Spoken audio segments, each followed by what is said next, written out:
I've got a friend from football who's German, and he always points it out to me. Really? He says he's like, he's very happy to have tough conversations and be confrontational. Yeah. But not in a bad way, but just like have those conversations. Yeah. He says what I've noticed about Aussies is they never like those. They avoid it. Yeah. They never have those conversations. Merely a donkey, Nicholas. Merely a donkey. Cut. Most people are just worrying about themselves. Yeah. Yeah. I mean, if you think about it from yourself, do you worry about yourself more than others? Innately, yes. So, using that same logic, when you're in a social environment or something like that, and you were to see someone who, let's say the group is using as an example, either good or bad, in that situation, even though you're projecting your, let's say, thoughts onto that person or using them as a scapegoat or maybe even just a conversational starter, do you still care about yourself more in that situation? You would be, because you'd want social approval. Exactly. And you would probably either belittle them or compare yourself to them and how they're inferior to you for social. I wouldn't even say it that is, I don't even think it's that mean intention or such negatively intentioned. Okay.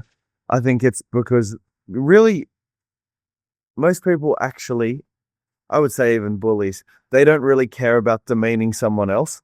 It's more about how it elevates them.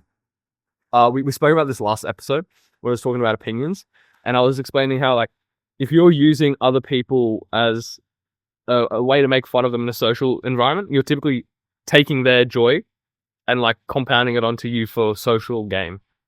And it's a very easy way to get social gain, to be like the funny guy and pick on others. And it's like you're stealing that person's joy, everything like that, at their expense. And it's very selfish to do. And like, I will admit, I've definitely done that before, the social gain, but I've also probably been the victim of it much more than I give. Yeah. Which in that case, it's like, I think there's a blurred line with that. And I actually had a discussion with someone recently about it. So, you know how we as friends as well will insult each other and like, yeah, you know what I mean? But I wouldn't explain it as we're taking joy from the other person to get social approval. Because we're also doing it just on our, like, by ourselves. True. Yeah, that's also true.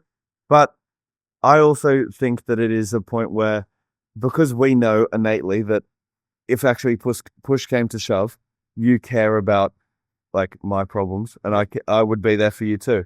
So it's almost like there's more of that than there is more of like the joking insults. So you almost can tell the intention behind it. Whereas, do you think the difference is just trying to profit socially from someone else's expense?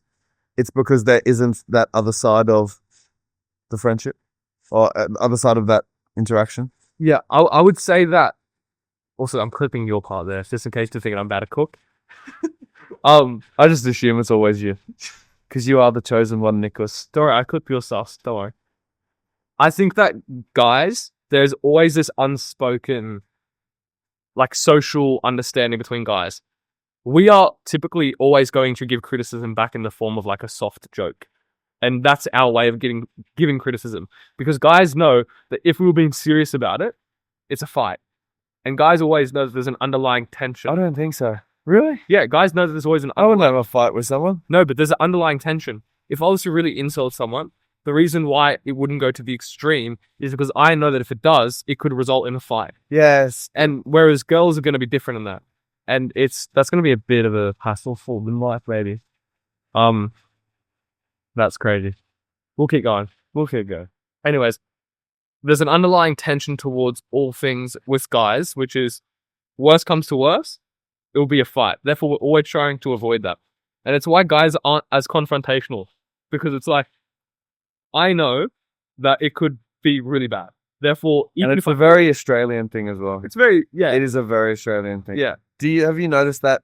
I've got a friend from football who's German, and he always points it out to me. Really? He says, he's like, he's very happy to have tough conversations and be confrontational. Yeah. But not in a bad way, but just like have those conversations. Yeah. He says, what I've noticed about Aussies is They never like those. They avoid it. Yeah. They never have those conversations. Who's this German guy? I never know. Yanni Schmidt.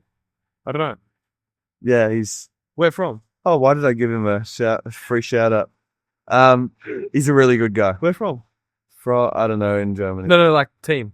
Team used to play at Dunbar. He's a coach as well. Oh, okay. Yeah. Your age? No, older, like 30. Oh, okay. All right. Yeah. Hope he's well. I hope he's well. Good So- guy. I would say that yes, in Australia it's more prevalent. In Europe, for example, it is very much more confrontational. Yeah. In terms of like, yeah, in Germany, I'd say the Germans are most confrontational. If a German doesn't agree with you, they'll be very serious and say it to you. I mean, it depends whereabouts. Like, for example, like if I'm in the south of Germany, the coach will say, I don't like this about you. And they'll be very, very honest in how they don't like you. And I prefer to function that way. Actually, that's an unbelievable skill. Yeah. Because I would struggle with that 100%. I would say I would excel in that. Although, because of the environment that we live in, it's a two-way thing. Would you be able to do that to people you care about? Yeah. Well, yeah, definitely. Really? I do that with Alfie all the time. Wow. We spoke about that last episode of Alfie. Okay. And like when we were on the car trip home, kind of like our conversation last night, but it was more like me saying to Alfia, bringing it up. Yeah. And yeah, like that was like more, Yeah. I wouldn't say confrontational because I definitely delivered it in the appropriate manner, but like, I think that It could be tough to hear for them. Yeah. Because that's how I think, is that the reason I would not avoid it, but steer away from it, it is actually a flaw that, because I would think I wouldn't want to put them in a situation where I'm making them feel bad. So I'll try to accommodate my own behavior to be like, oh, it's okay for them. We probably got to speak up a little bit. Okay. But, that was loud. But I think, like, one thing that, We really have caveat. no, but this is good. We'll bring it back. Guys typically don't like confrontation. We steer away because we know there's an underlying degree of violence at any point. Therefore, we're not as aggressive with how we speak to each other because we know if it was to ever go anywhere, it would turn bad for everyone. Yes. Because it does turn bad for everyone. So guys will always try and make something more softly spoken. And your survival instinct, you want to be in groups and be with people as well. Yeah. Imagine if you were really honest with everyone and you turned off everyone. Even if And you're by yourself. yeah, Because you turn off everyone. yeah. Even if you're trying to have their best intention at heart and trying to improve their life. I think it is actually a balance as well. Imagine if you were so honest with everyone that you were that person. Yeah. Friends would probably not want to hear that all the time. Yeah. So, yeah, I think maybe it is like we've evolved to almost try to be a bit more accommodating. This is a good point because it's like that lone wolf could be actually the best friend, but because he's perceived as giving you the truth, Exactly. it's like, no, because he's too truthful. He makes Yeah. me feel, not to be that guy, but I would say that's almost me to a degree. Do you know what I mean? In terms, But you've got your other side. yeah, I've got my other side of selfishness.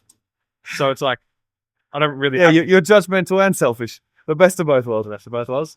And in that case, it's like, the people who I interact with, they know that I might have a capacity for it, but then they also might know that I don't feel bothered to even intervene in their life Yeah. if they're just, a sub character. Sub An extra. character in your documentary. Yeah, it's in the background.